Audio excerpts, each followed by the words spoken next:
back to the Reier on YouTube channel. Travis Reier back with you alongside my second helping co-host and great friend, Brent Beaird, First Coast News down in Jacksonville, Florida. Brent, of course, also a voter for the most prestigious honor in all of collegiate athletics, the Heisman Trophy. And Brent, hard to believe it, but we have week 10 of the SEC football season at our backs. You had bye weeks for some of the star power within the league, like Alabama, like LSU, like Texas, but we previewed this late last week. Some intriguing matchups, some telling matchups where a team like Texas A&M was concerned, coming off of that big home win over LSU last weekend, the previous weekend. Could the Aggies take the show on the road in what promised to be a tough matchup with the South Carolina Gamecocks? And here we are now. We talked about this late last week.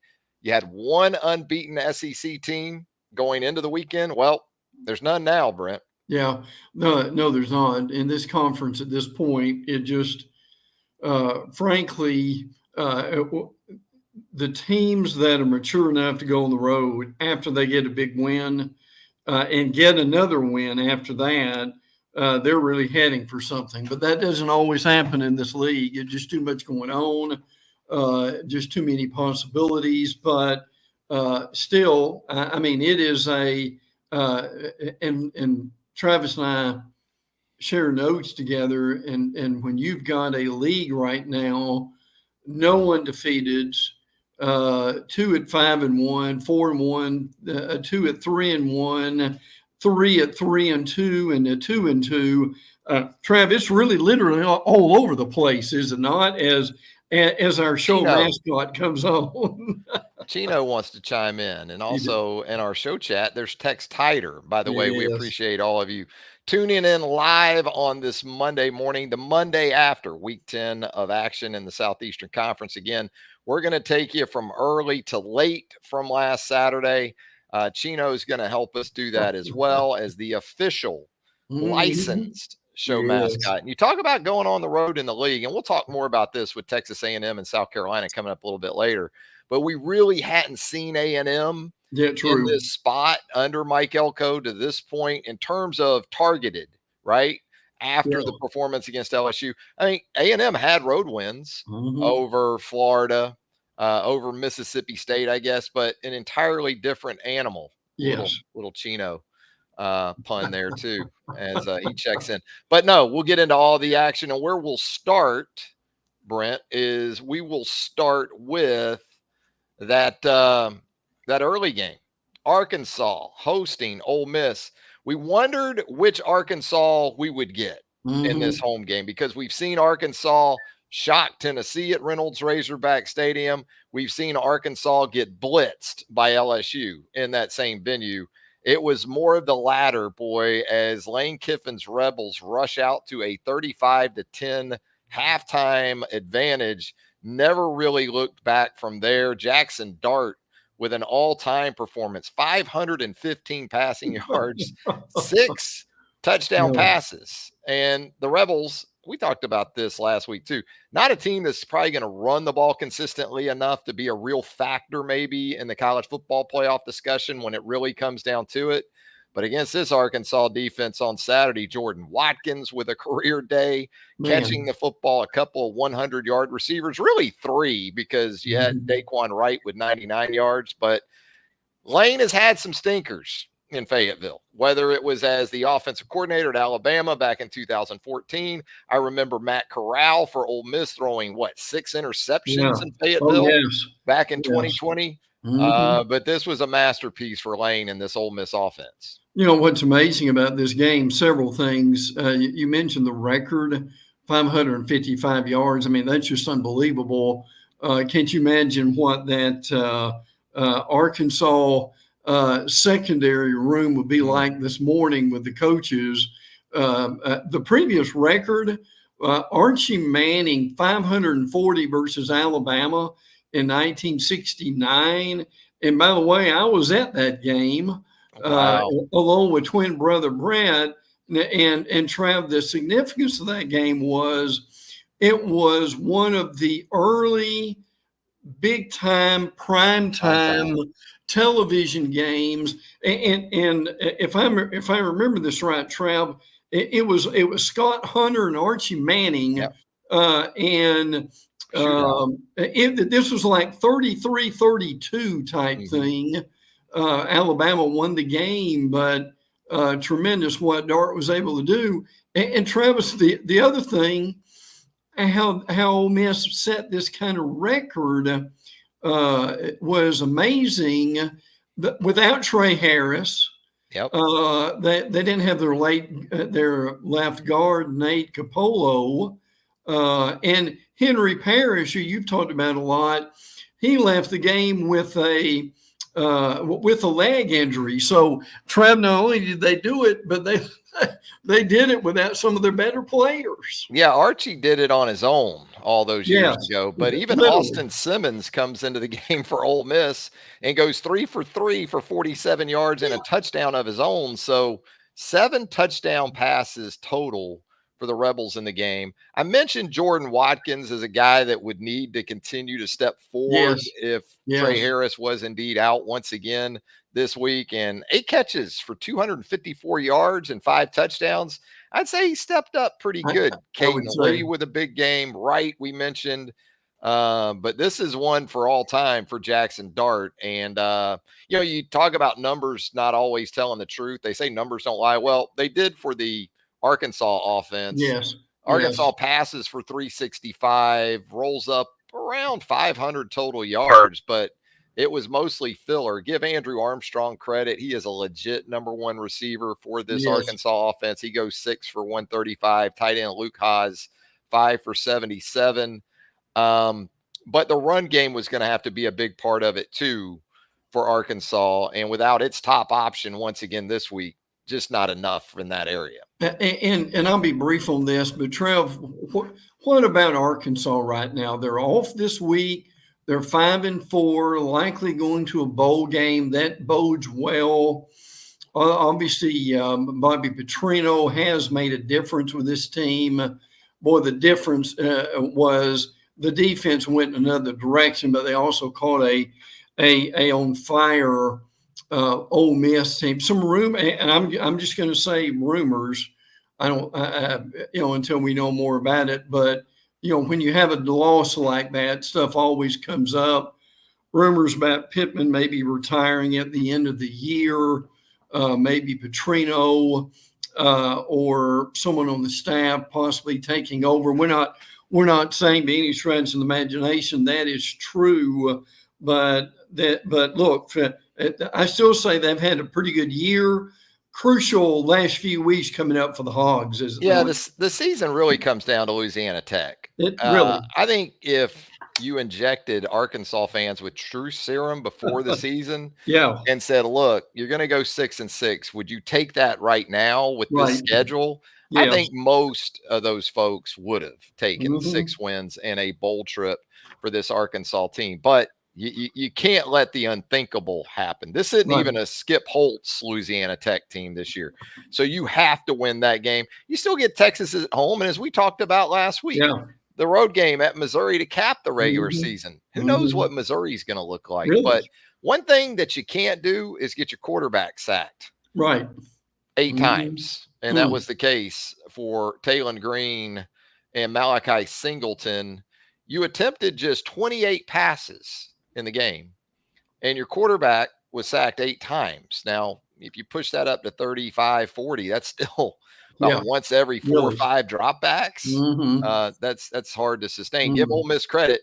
And with Ole Miss, of course, it's Georgia coming up next week in a mid-afternoon affair in Oxford.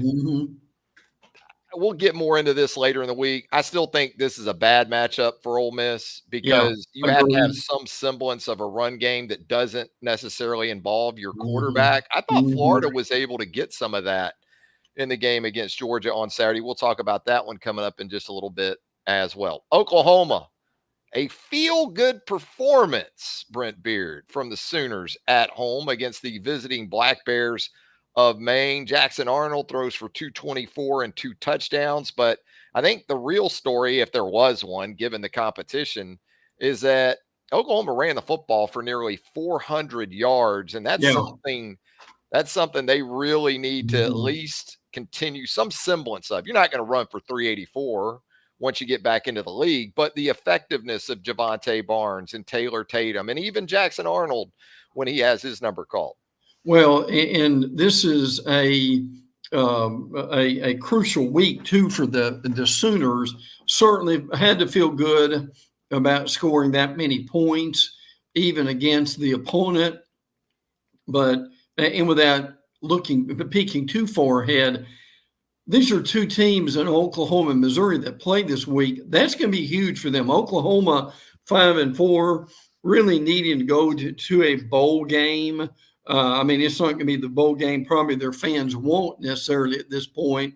Still dealing with getting some of these receivers back, replacing the offensive line. They've had quarterback roulette.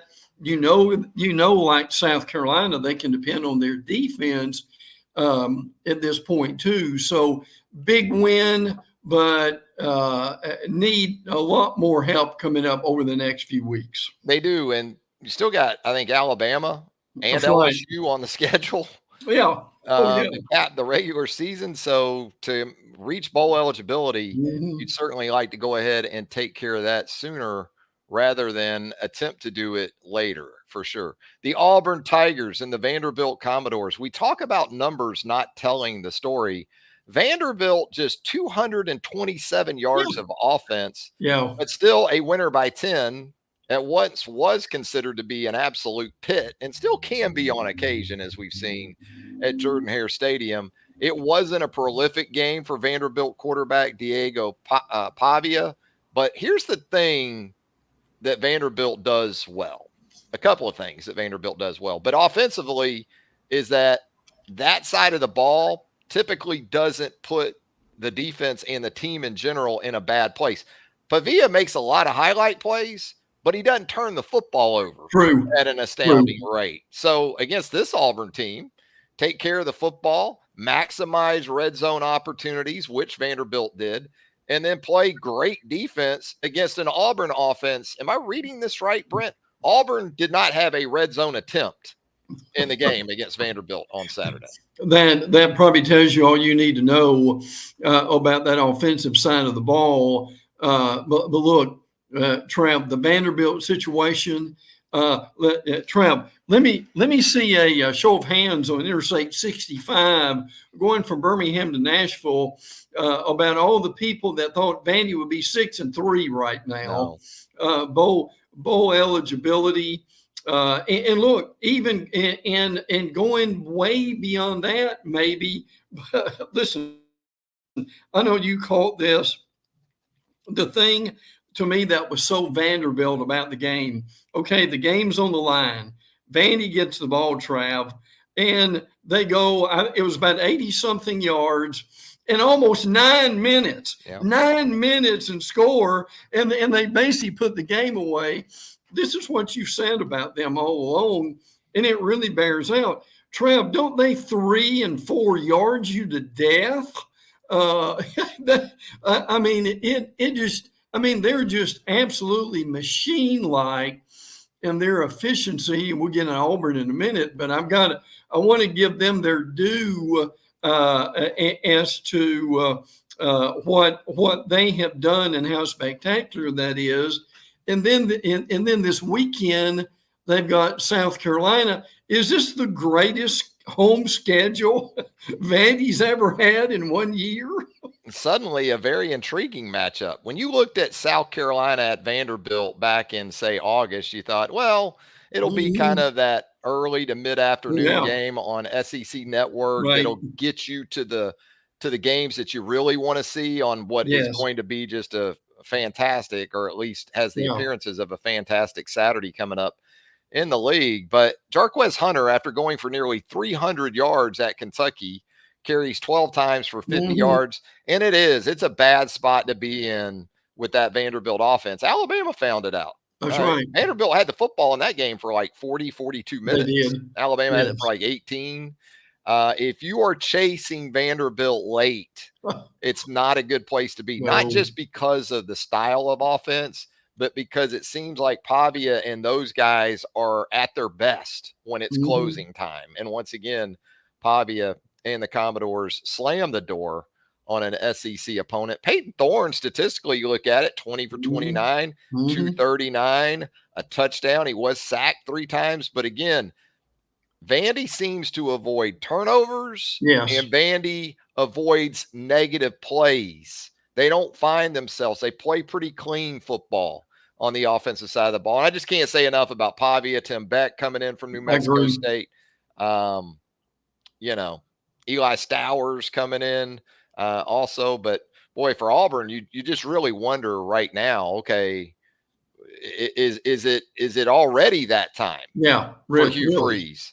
Is the recruiting angle to this thing going to be enough for that fan base moving forward as you continue to accumulate losses here in 2024? The quarterback obviously isn't on campus right now. Now, I know they have a commitment from a very talented quarterback at Deuce that they figure could be the next guy as early as maybe next season. But, you know, you think about these promising freshman receivers, and I don't really see them all that much in the box score. I guess Malcolm Simmons, 3 for 39, but Cam Coleman and Perry Thompson were thought to be top 3, top 5 prospects at their position for the 2024 cycle. They combined for 2 catches for 12 yards. Yes, Vanderbilt. Well, we're not in September. Kind of expect that maybe in September. We've seen greats like Amari Cooper and other guys in the first half of their freshman seasons not really light it up. But by the time the calendar shifted to late October into November, those guys were typically coming on strong. So for Auburn, it's a mess right now. Well, the couple of things I'll just say about Auburn real quick. Hugh Freeze, when asked about Jarquez Hunter having only 2 carries in the second half, I don't think he was banged up. He just looked gassed to me. What a comment that is. Well, he is a body language expert. He is, isn't he? Because I can look at Hughes. I can not watch Auburn and tune in Auburn. And if they show me Hugh, I can usually figure out how things are going based on body language. So got to defer to Hugh on that one for sure. The most disturbing thing about them right now, Auburn guaranteed to finish with 5 or more SEC losses for a 4th straight year. That hadn't happened since 1927 through 30. Oof, somewhere, I'm guessing in Central Florida. A head coach at another institution cackles.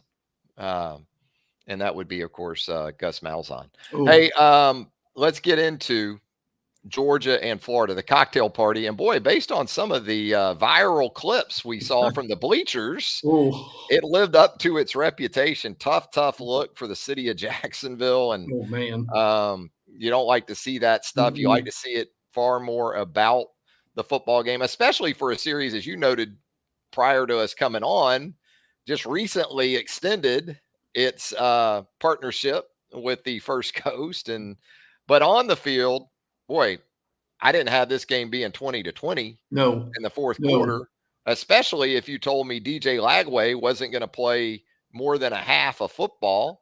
That's certainly the downside for the Florida Gators, seeing their star quarterback go down to a non-contact hamstring injury. We'll see how that is moving forward. But I continue to see this from the Florida perspective. Talked about this late last week, this narrative that I think Billy Napier, even if it's 5-7, is going to have a chance to hang around. Now, if Lagway can't play and it shows up in a poor finish here down the stretch, I guess that could change. But I think even that could work to his benefit, because then there's he didn't have Lagway, right? And I think there's some Florida fans willing to bite on that. But I know there are plenty of others, including some that are family of mine, that maybe don't feel that way so much. Well, there's still a lot of people who are not sure that this coaching staff can get them to where they want to go. But to their credit, I mean, and particularly they have not given up the Gators have not. So I give them some praise for that. Look, Lagway has really hurt them after being out. That was such a difficult situation with the turf. I still think one of the biggest injuries they've got right now is Montreal Johnson. Yeah. If they could get him back, I think that would make frankly, a humongous difference with them. Frankly, Florida just struggling to catch a break. We'll get into Georgia in a minute, but you mentioned the extension. I thought that was important. Folks have not heard the game in Jacksonville next year. In 26, it will be in Atlanta. In 27, it'll be in Tampa. 28, back in Jacksonville through 31, which to me says, I'm curious what you think, Travis. To me, that says it's going to be here in Jacksonville indefinitely, and I think that's a good news. Some reports that I have seen a guarantee of up to $10 million to each school.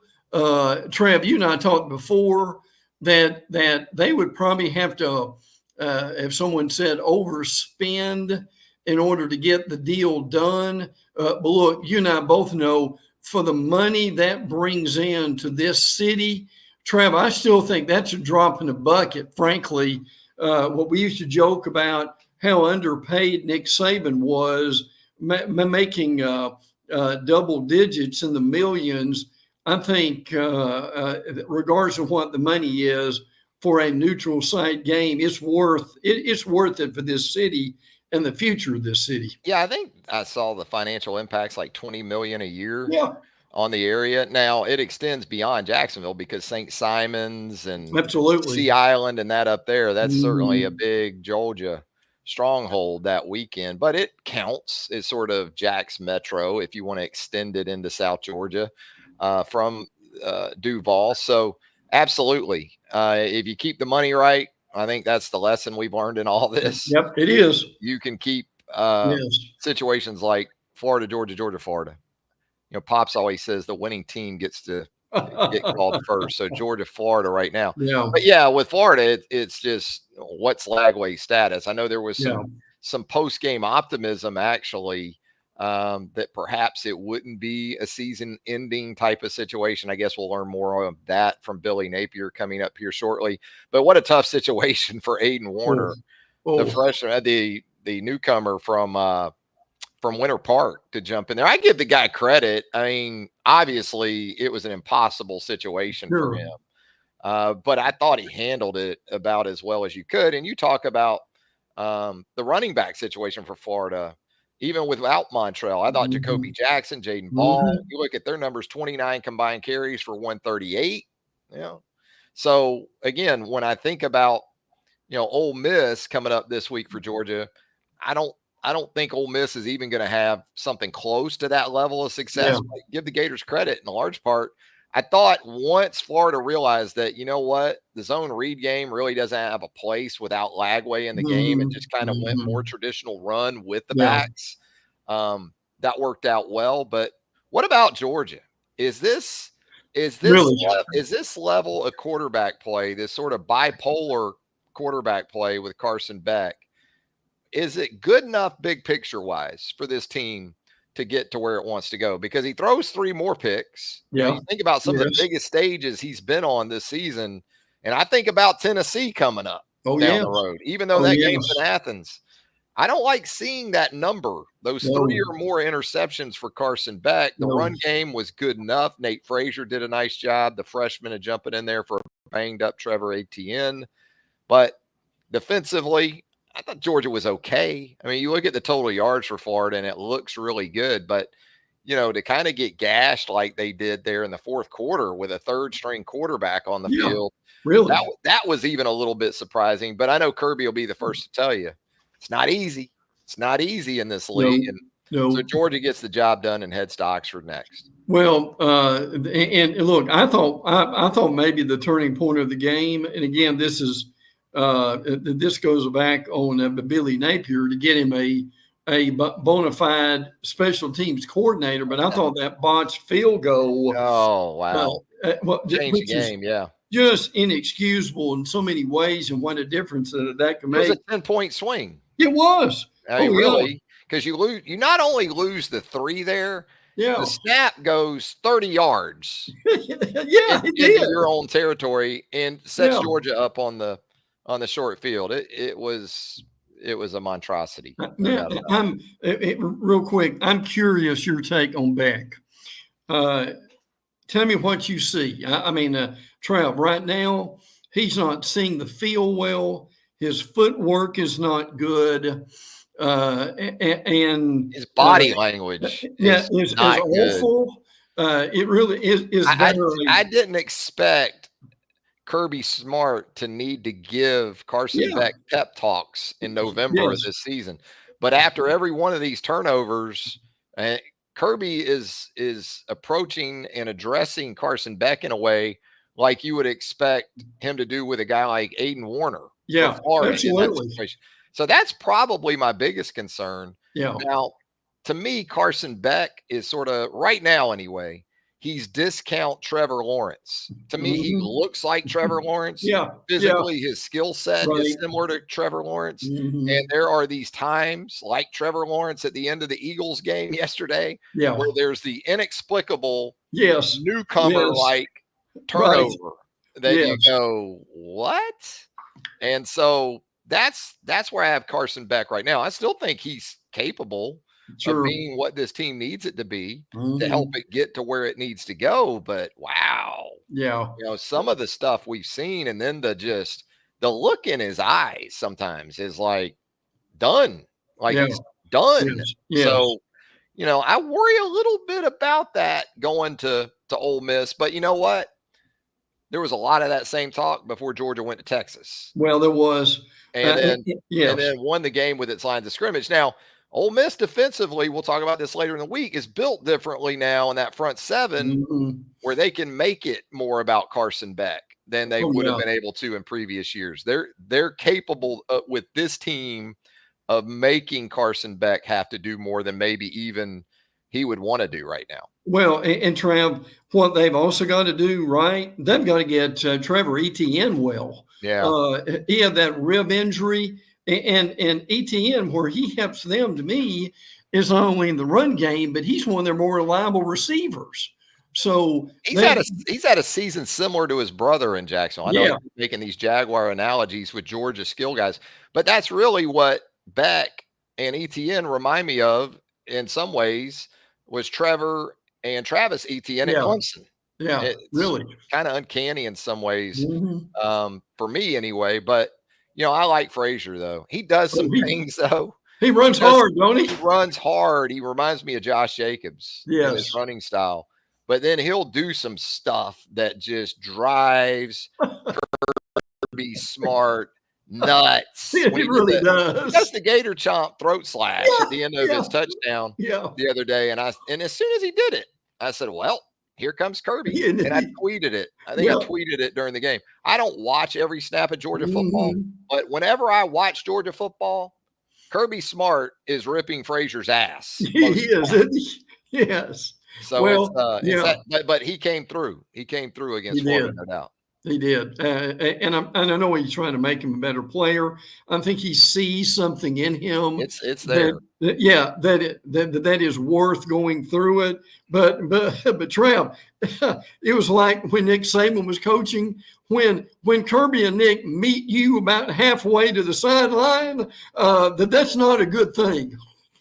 It's not, and it's going to be very interesting coming up this week in Oxford because we talk about previous situations that Georgia has found itself in. Ole Miss can be kind of like Tuscaloosa was. Right. If Lane's got that thing going early on script and a little bit beyond. Yes. Ole Miss gets that early lead, hits some explosives. Can put Georgia in an uncomfortable spot on the road. Good. No doubt about it. We'll talk about that one a lot more later in the week. UMass made the trip to Mississippi State to pick up a paycheck. UMass entered the game at 2-6. And then it was 10-0 UMass at the end of the first quarter. And you're thinking, oh my goodness. Mississippi State going to drop a bye game again. We'd already seen this happen earlier in the season, but give Jeff Lebby's team credit. 35-0 run after falling behind 10-0. It's a win, I guess. That's about the best thing you can say about it for Mississippi State, who, as a reward for a win over an FCS opponent, gets to go to Tennessee. Right. Oh, yeah. Yeah. Hey, Trev, the thing that is more than mildly disturbing is on the Mississippi State defensive stats. There are 134 teams in Division I football. Well, that defense is in about 3 of those defensive stats are in the 130s. Yeah, UMass ran for nearly 200 yards, really more than 200 before sacks were taken out. So, there's still going to be questions about that Mississippi State defense. Maybe Tennessee's the elixir, though, because Tennessee, as we're going to talk about, first half of games anyway, just really can't get going. That would be beneficial to Mississippi State in Knoxville. No doubt about that. Let's keep it moving through the evening hours from last Saturday in the Southeastern Conference. Sandstorm was in full effect early on Saturday night, Brent, at Williams-Brice Stadium. South Carolina got that start that it wanted in hosting Texas A&M. I'll give Texas A&M a lot of credit, too, because that really could have gotten bad quickly. But A&M fought back with 17 second quarter points, and you got a 20-20 game going into the break, and you're thinking, well, now A&M has settled in. Now the adjustments will be made, especially on defense with Mike Elko. But, boy, South Carolina wasn't having anything to do with it. How about nearly 300 rushing yards for the Gamecocks between Rocket Sanders and quarterback Lenore Sellers? Sellers threw it pretty good, too. I mean, 44 on 27 attempts, 2 touchdowns, wasn't sacked in the game. And, boy, when you think about Texas A&M's defense, that may be the most impressive stat of all. Oh, yeah, I agree with that totally. In South Carolina, set several records. Give Shane Beamer credit for what he has done. And boy, this Carolina defense is legit in it, Trav. I mean, Dylan Stewart, nine pressures in the game. I mean, and this is coming from these young guys. And that's a thing that is amazing. South Carolina right now, 5-3. You have got a very intriguing game. You've got Vandy, Missouri, Wofford, and Clemson. Travel that schedule. They could be 7-5, could they not? It's that November magic from Shane Beamer. We saw it a couple of years ago. Remember what was it? Tennessee and Clemson, Florida in November. Florida finished with a bang a couple seasons ago. Maybe it's going to be more of that November magic. Again, interesting matchup for South Carolina now when you think ahead to this weekend and that trip to Nashville now for the Gamecocks. You know, I'm sure a lot of Carolina fans thought before the season, we'll just walk right in there and be in good shape coming out with our 7th win of the season or so and just moving up that bowl pecking order. But it doesn't look like it'll be that easy. Texas A&M with a bye week now probably comes at a good time. Regroup, reset, get ready for this finishing kick that I think still pretty manageable for the Aggies, at least until you get to that home date on Thanksgiving weekend against the hated rival Texas Longhorns. My concern right now for them would be how banged up is LeVay and Moss. Yeah, Le'Veon Moss. Yeah, that was rough.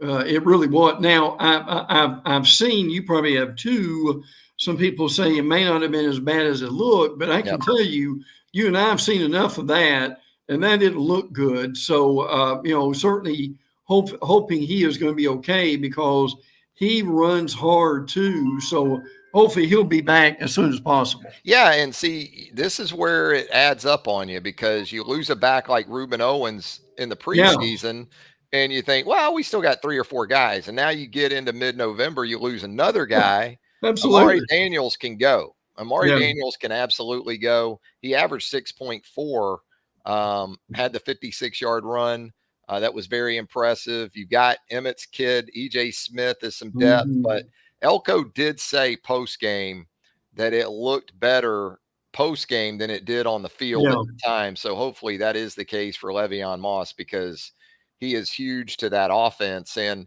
you know, if I'm LSU watching that game, I'm kind of concerned, because we weren't able to do some things to A&M defensively. Certainly that South Carolina, teams that are built differently, and probably as much as anything, emphasizes the stress that a running quarterback, a dual threat quarterback, can put on a defense, because Garrett Nussmeier's not that guy. He's not that guy. No. You know where to find Garrett Nussmeier. Mm-hmm. He's not going to beat you with his legs like, Lenore Sellers can. So a tougher ask of that A&M defense, it seems like, and weren't able to answer the bell in Cola last Saturday night. Also in primetime Saturday night, the Tennessee Volunteers, another sluggish start, did score in the first half of this game. Second quarter touchdown, but Kentucky with a 10-7 lead. This was a tight game throughout. In some ways, I give Kentucky a lot of credit after being just absolutely hammered over the final three quarters of that loss to Auburn the previous week. Brock Vandagriff completes 10 of 17, 123. That's a Brock Vandagriff line at this point. That's what you're getting from Brock Vandagriff, even with the receivers like Dane Key and Barry and Brown. I know it's hard to accept, but that's kind of Brock Vandagriff. You want Brock Vandagriff on your team, you know, intangibly and in a lot of ways, toughness, those things. But in terms of dynamic and prolific playmaking ability, that's not really him. Kentucky ran the football fairly effectively too, but give Tennessee credit. You know, you thought with the way Jarquez Hunter rolled it up against that Kentucky defense, this would be a good game for Dylan Sampson. He ends up going for 143 and a couple of touchdowns. Nico, 28 of 38, 292, a touchdown, no interception. So played pretty clean, and the Vols get the job done, and they get an even easier assignment coming up this week with Mississippi State headed to the Smokies. I'll tell you this, the Tennessee defense has really played well this year. Held his first 8 opponents under 20 points, the only defense so far to do that this year. But my stars, only 4 other SEC defenses, LSU, Alabama, and Georgia, who all won national titles, did that. Trav, by the way, for Van Buren, the Mississippi State quarterback, this is kind of ominous. This was Tennessee's 8th game, and only Alabama's Jalen Milroe remains the only starting quarterback to finish a game against the Tennessee defense. Wow. Van Buren's a tough dude, too. He is. A young guy. Really and is. He held up. He held up against Georgia on the road. So we'll see how he fares at Neyland coming up this week. But Tennessee in a great spot, as it's hard not to think ahead a couple Saturdays, right, to Athens, Georgia, with the Vols set to make that trip. Absolutely, but they continue to improve, even with Dylan Sampson having a first quarter fumble. Didn't have a carry in the second half, so he was in the doghouse. He's done that a couple of times. He did it against Alabama too.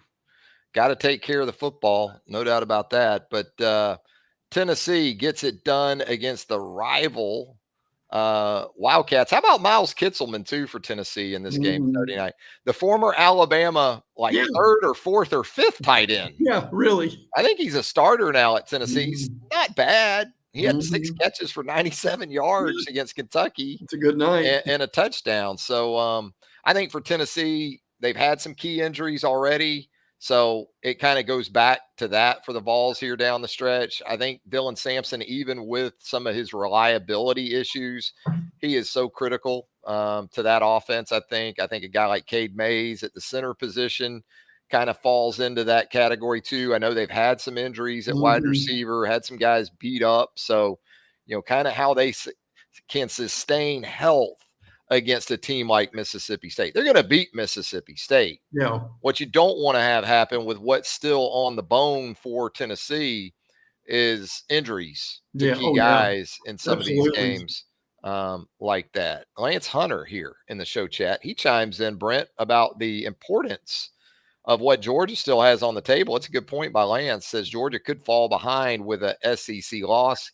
Alabama has the tiebreaker. Well, head to head, that no doubt about that. If they're tied, I guess it gets into, from that standpoint, with what you talked about from the outset of the show, Brent.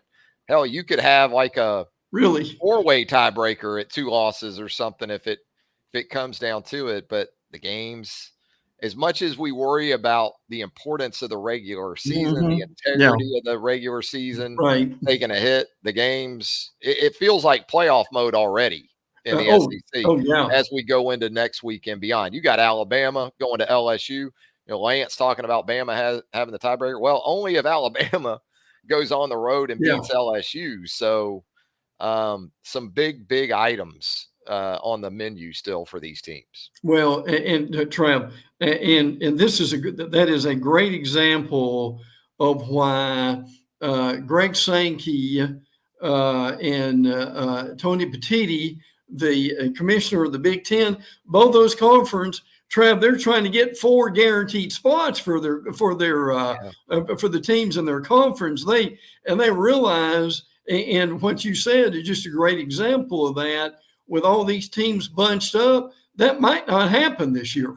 No, it might not, because you got some teams that are going to beat each other down the stretch, and then you're going to get into some logjam situations. Then you got some teams in some other leagues like Indiana. Yes. I mean, yes. If Indiana is 11-1 or 11-2, what do you do with the Hoosiers? Really?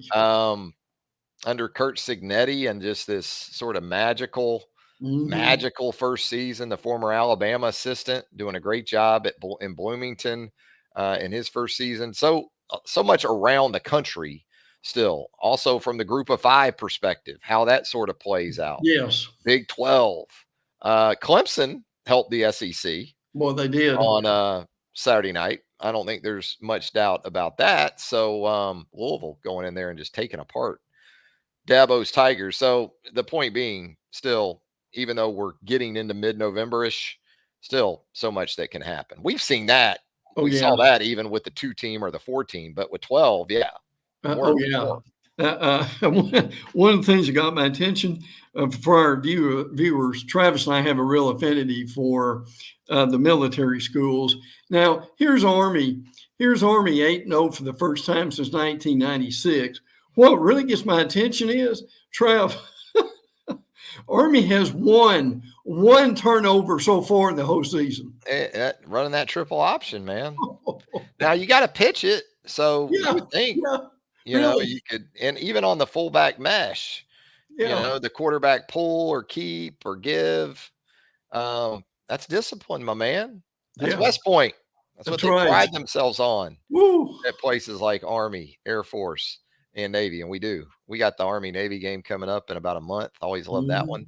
So a lot to talk about still. And we certainly hope you'll continue to join us. If you haven't subscribed to our channel here, Reier on YouTube, go ahead and hit that subscribe button right now. Also, there's a notification bell right there if you would like to, and we would like you to. Go ahead and hit that as well. That way you're alerted to all of our content as it drops right here on Reier on YouTube. And if you would give us a thumbs up, a like, that would help us out, and we would appreciate that immensely as well. Brent, anything else before we get out of here on a Monday morning? Well, there's going to be a lot to look to. One of the things I thought was interesting, I give David Hell of ESPN credit for it.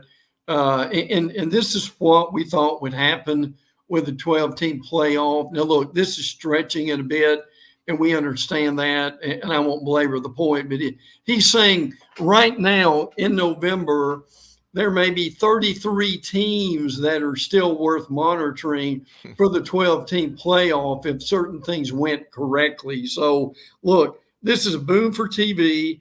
It's a boom for fan interest and all that goes along with it. So, and you said this a few minutes ago, we are very much already in playoff mode as far as thinking if A happens and B happens, then C means my team's going to the playoff. So that's going on with a lot of teams, and that's what they wanted. Yeah, absolutely. You know, the TV, that's how they want it. Absolutely. More reason to keep us engaged, Yes. as if we needed another reason. But Yes. hey, you know what else today is too, right? College basketball season. I'm really excited about that Hoops. too. Hoops. So look, Yes. Big Blue Nation. I know it hasn't been that sort of Mark Stoops kind of year, and I know Mhm. Cal's at Arkansas these days, but it's a holiday in the It Commonwealth, is. no doubt Yeah. Oh, yeah. No, about yeah, that. absolutely. Well, Yeah. Brent, as always, man, a lot of fun with you here on Second Helping, the show of choice for fans and followers, the number one league in all of collegiate athletics, the Southeastern Conference. We will rejoin later this week, talk about a weekend we have coming up. Boy, from noon to the next day, Yes. probably. That slate coming up, we're going to have fun with. We'll do that coming up later this week. Trav, enjoyed it. We'll look forward to talking later in the week then. Sounds good. For Brent Beaird, Travis Reier, thanking you once again for joining us right here on Reier on YouTube. It is Second Helping. And until next time, so long, everybody.